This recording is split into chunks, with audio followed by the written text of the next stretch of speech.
Welcome back. So in this lecture, we will learn about conditional formatting in Power BI. So one of the good news here is that in the May 2018 update of Power BI, they have released a very good feature in conditional formatting. So I will be covering that feature of conditional formatting in this tutorial as well. So conditional formatting allow you to format the cells of any particular column on the basis of any condition which you apply. So let's see how conditional formatting works in Power BI. So I have this sample table created here of my customer name and their sales is in front of them. So I want to do a conditional formatting, apply conditional formatting on the sales number. So for that, if I'll have to go to my format pane and have to click on the conditional formatting. Once you do that, you will see these options. So background, color scales and font color scales. So you can apply this from the drop down, all the columns which you have in the table, you can apply this formatting on any one of them. Suppose I have to apply formatting on my sales. So when I click on sales, these three options will come up: font, background color scales, font color scale and data bars. So because this is a numerical column, so I can create data bars here. So when I click on it, it will automatically create the data bars based on the value. So this one is having very high sales value, so it is showing a very high bar. Then this is almost negligible, this is a normal bar. So this will create a bar values like this. We can same created the background colors as well. So right now this is taking the formatting is done by the default values. We can of course change it by our own format, by our own conditions. So to do that, once you have click on turn on the background color scale, you have to go to advanced controls. Now here's the drill. After you have click on advanced control, you will see this pop up. So earlier, before May 2018, you just have these particular features up here which shows the format blank values and the minimum to maximum value. So suppose I can take my minimum value as any number, so my lowest value can be anything, I can apply it here, or I can turn it to any lowest value to red and the highest value to this color.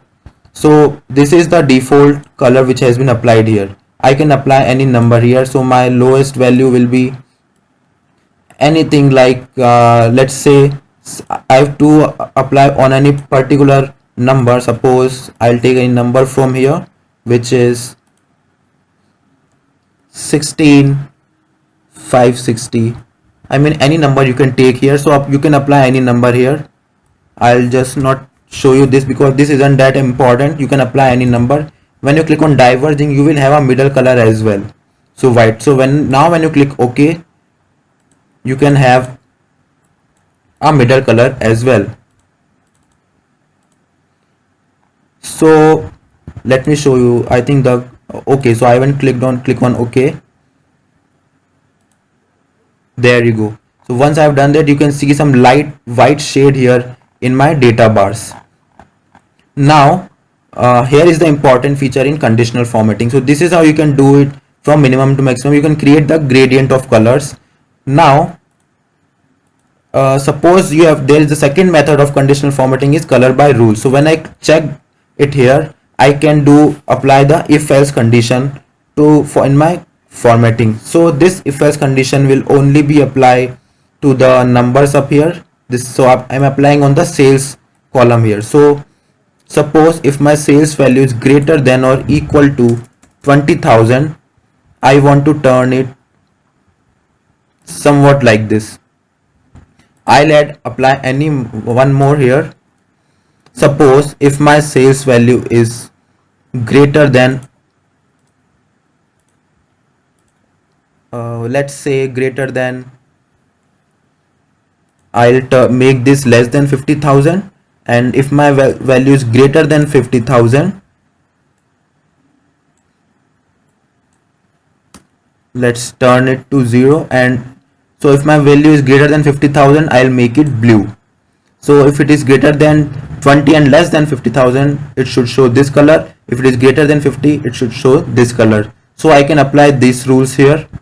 When I click on OK, my formatting will be done. So as you can see, I have applied only two conditions. So some columns have been left blank, but you can try working on this and you can apply as many conditions as you want. I want to just show you the demo, so how this thing works. So all the values from 20 to 50 have been turned to red, and greater than 50,000 have been turned to blue. Now third way to apply the conditional formatting here is to format cells with color based on any value. So suppose I want to color this particular my column of my customer name based on the sales column. So before May 2018, this feature was not available to apply conditional formatting on any column based on any other column's values. Now, so we can do that. This is very useful. Suppose I want to apply conditional formatting on customer name. I'll click on background and then I will apply. So this will ask me to apply color to customer name. This is showing what I've checked right here. So I want to apply color based on, so I can select any column from here. So let me show you how this thing works. So I have a particular measure here, a flag measure. As you can see, it shows that if my sales value is greater than 50,000, then the value should be 1. If it is not, then the value should be 0. So if I take it in my table, you will see what this really means. So all these values, first, second and third, is less than 50,000, so they are 0. This value is greater than 50,000, so the flag is showing 1. 1 1 0 1 0 0. So this is how this flag has been applied. So now how I will use it in my conditional formatting, let's see. So I want to apply customer names. On customer name, I have to apply the conditional formatting. Now the condition here is, if my sales flag is 1, then the customer name should be highlighted to any particular color like blue, and if it is 0, then it should be red. So I have this sales flag column here. All I want to do is, on the basis of this column, I have to apply formatting on this. I'll turn it on. I will color based on, I will choose my column which is sales flag. That's it. So the this has been done. Color is red and blue. So when I click on OK, there you go. This is how this works. So all my 1 values here are turned to blue and the rest of the values are red. So in this way we can apply this conditional formatting on text columns as well, which was not available previously if you have worked on this. But if you're doing this for the first time, then you can try working on this feature, which is quite useful. So this is how you can apply conditional formatting. So it's quite handy, the different ways of applying conditional formatting in Power BI. I want you to please try all of these different types of formatting features, because they would be very useful when you will work on this. And if you find any kind of doubt, just simply ask me and put it in the QA section. If along with the query, I'll be happy to help you with all of your queries. So keep on working and we'll meet in the next lecture. Thank you.